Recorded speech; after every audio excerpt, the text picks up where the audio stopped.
How I Started LaCroix. Nick Caporella. I was born in 1937 in Connellsville, Pennsylvania, to an Italian immigrant couple. My mother and father belonged to a rural mining community. My father worked as a coal miner to support our family while my mother helped in a dairy bar and sandwich shop to make ends meet. I gave up my youth for survival. I started working odd jobs when I was 11. I used to scrap metal and sell it to junkyards, recondition bicycles for businesses, and run a hauling service for farmers. Back when I was in high school, my father took a construction job in Florida. We had to move into servants' quarters behind a private house on West Palms Beach.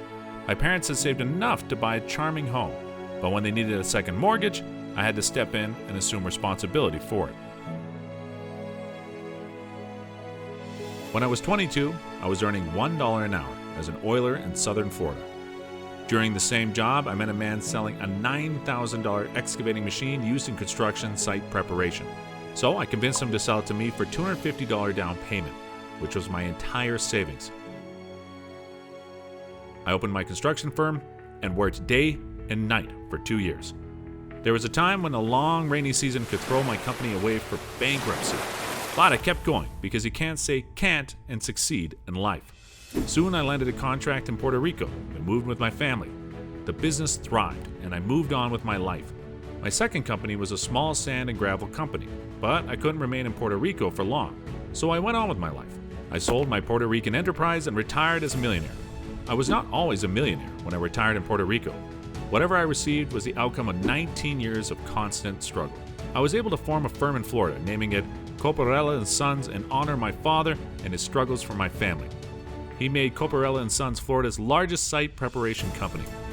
However, 10 years later, I sold my firm to another company named Burnup & Sims Incorporated, a large Florida-based national telecommunications service firm. In less than 4 years, I was named the president of the new Burnup subsidiary, and in 1976, I became Burnup's president and CEO.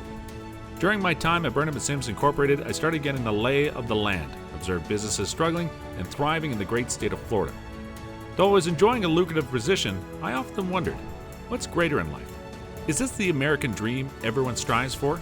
9 years down the lane, I averted a hostile takeover and formed my own soft drink business in 1985, named it National Beverage Corporation. Additionally, I bought Shasta Beverages, Fago, LaCroix Water, and Everfresh Juices. In 1991, I went public to sell Burnup & Sims shares in National Beverage, which didn't go well, but I would say it was partially successful. Soon I was sued by a Burnup & Sims stakeholder, apparently because of my salary and my percentage of revenue from National Beverage. They sued me because I wasn't paying enough attention to Burnup due to my time at National Beverage. Such lawsuits were kind of becoming routine for executives like me. However, in the early 1990s, another popular carbonated soft drink, Spree, rose to popularity, and another regional multi-flavored drink line, Softline, was acquired. These were exciting developments. I noticed that soft drinks were gaining popularity and markets responded to it. In 1994, I ended my ownership position at Burnup & Sims Incorporated when National Beverages and Burnup parted ways. I could focus more on National Beverages, which was more close to my heart. And in less than 5 years, I took National Beverage to $1 billion in annual sales by the end of 1999. In the early 2000s, when I was heading National Beverage, I purchased Ritz and Crystal Bay soft drinks and sparkling water brand owners. I realized that the market was changing, especially the sparkling water industry. The majority of the brands were moving to self-bottling rather than private bottling. Therefore, I did the same at National. I created specific products for specific markets, including Shasta Sorts, a kids-focused soda brand. I started a fruit nectar line, Frutica. By 2004, I was rising trends towards health and self-care. Therefore, I launched Diet Shasta, which used a no-calorie sweetener. Today, one of my favorite activities is piloting a Falcon jet so I can attend several business meetings at the same time. I often have to travel through multiple locations throughout the United States daily. I do participate in civic, religious, and community programs. I still remember when I was named Italian American Businessman of the Year in 1983. I have received many awards throughout my life, but Horatio Alger Award was the most important to me. I still write that on my resume. Today, my corporation and I face different lawsuits. It seems like LaCroix and I are juggling from one suit to another.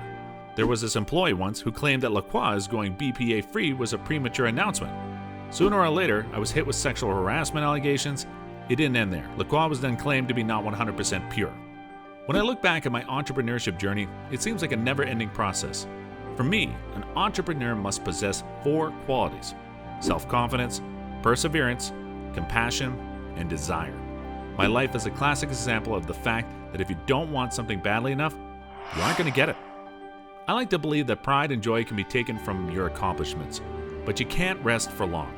If I had spent my life resting after selling my Puerto Rican enterprise, I would never be at this stage. I never wanted my life to stagnate, and I knew that I had to strive for more goals and more achievements. To this day, I enjoy my hard work, my passion, my vigor, and my vision to create new things and change the old ones. I've been leading multiple brands for years now, and for me, brands do not see or hear, so they are at the mercy of their owners who must preserve the dignity and unique character that the brand exemplifies.